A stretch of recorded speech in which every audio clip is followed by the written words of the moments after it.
सबसे पहली बात हमारी कमजोरी क्या है, हम परेशान हो जाते हैं। संसार में देखो तो परेशान, परमार्थ की तरफ देखो तो हम परेशान हो, ये हमारा आदत स्वभाव बन गया परेशान होना। थोड़ा सा धैर्यवान बनो, गंभीर बनो। कोई इस भारी से भारी विपत्ति में परेशानी स्वीकार करके विपत्ति से थोड़ी निकला जाता। सुलझो, ठीक है, ये विपत्ति आई, समस्या आई, इसका समाधान होगा। ऐसा थोड़ी कि हमें नष्ट कर देगी। अगर अभी हमारी बड़ी हानि हो जाती है, हम कल इससे बड़ा लाभ प्राप्त कर सकते हैं। हमको एकदम बिल्कुल गंभीर रहना है, इतने कमजोर नहीं बन जाना। अब वो गए तो क्या होगा, अब वो वस्तु गई तो क्या, पद गया तो क्या होगा। प्रयास किया था, ये पद मिला था, इससे बड़ा पद प्राप्त करूंगा, मैं इससे बड़ा महान बनूंगा। ठीक है, एक बार गिर गया, गलती हो गई, दंड भोगूंगा, फिर इससे ज्यादा संयम में रहूंगा। बिल्कुल मतलब एकदम फ्रेश दिमाग रखना चाहिए। और अपने लोग क्या है, जरा सी बात में एकदम पछड़ा कर लेते हैं, एकदम कमजोर हो जाते हैं। ये बिल्कुल ठीक नहीं है। हम जीवन भर की यात्रा की बात कह रहे हैं, भारी से भारी कष्ट में भी मुस्कुराना, तो हमें बल मिला है, हमें भगवान की कृपा का दर्शन हुआ है, हमें उनका दुलार दिखाई दिया है। अगर ऐसे तो भाग जाते, फिर परमार्थ में थोड़ी चलना होता है। आज जो आप सुन करके लाभ लेने की चेष्टा कर रहे हो ना, ये केवल प्रवचन नहीं है, ये जीवन है। अगर ये जिए ना होते ना, तो ये इसका प्रभाव नहीं पड़ता, फिर वाणी का प्रभाव नहीं पड़ता। हम इसीलिए कहते हैं, जैसे आप लोग एकदम परेशान हो जाते हैं जब बोलो, क्या हमसे ज्यादा परेशानी होगी?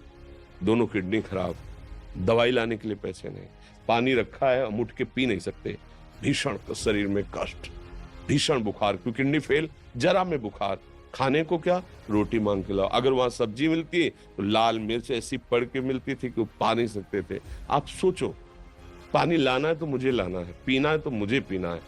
अगर मैं हारता तो कहां पहुंच जाता, क्या स्थिति होती? नहीं, मरना है, पर कदम पीछे। कोई दिन ऐसा नहीं जिस दिन सेवा ना की हो, जिस दिन सेवा ना गए हो। गुरु जी की सेवा में जाना है, पहले अपने को स्वस्थ साबित करना है, नहीं वो सेवा नहीं लेंगे।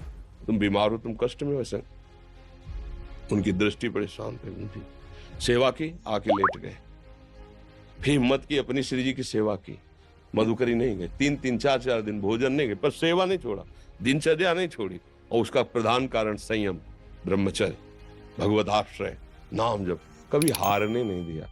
अभी भी थोड़ी देर बाद डायलिसिस शुरू हुआ। हारने, आपको हारे हुए नजर आ रहे हैं? शरीर में पीड़ा है, किडनी फेल है, ऐसा थोड़ा हम स्वस्थ बैठे हैं, पीड़ा है, बार बार प्यास लगती है, थोड़ा थोड़ा पानी मिलता है, लेकिन हम आनंदित हैं, हम प्रसन्न हैं। हम लड़ाई में हारे नहीं हैं, ना हारेंगे, हम जीत चुके हैं।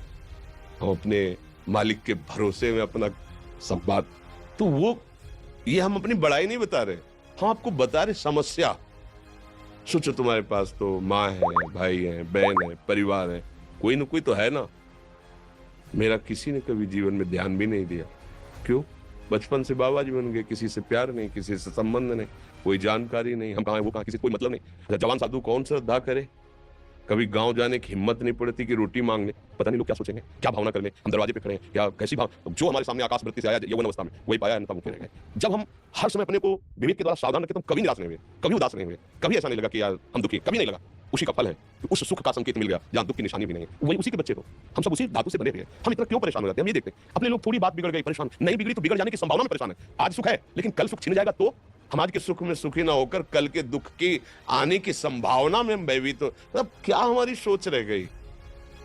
हमको इतना बलवान बनना है कि सुख और दुख दोनों हमको छू न सके। भारी से भारी सुख की व्यवस्था तो अहंकार में, हर्षित होकर किसी का अपमान न करें कि हम धनी, हम पदाधिकारी, अमुक। भारी से भारी दुख आया तो हमें किसी के सहयोग की जरूरत नहीं, हम फिर अपने कदम बढ़ाएंगे, हम फिर जुड़ी हुई अपनी भावनाओं को सजाएंगे। मस्त जीवन, एकदम तुम अविनाशी के बच्चे हो। शेर का बच्चा भेड़ों के बीच में फंसकर म्यों म्यों बोल रहा है, बस अगर दहाड़ना सीख जाए तो कोई उसे प्राप्त नहीं कर सकता। ऐसे भगवदंश, तू प्रपंच में फंसकर अपने को इतना दीन क्यों देख रहा है? तू ऐसा है कि भगवान के दिव्यास्त्र में भी ताकत नहीं तेरे को मार सके। तू अविनाशी का अविनाशी बच्चा है, विनाशी भोगों को विनाशी शरीर को मैं मान के इतना भयभीत, इतना दुख, ठीक नहीं। ये सबके लिए, केवल एक के लिए आप समझो।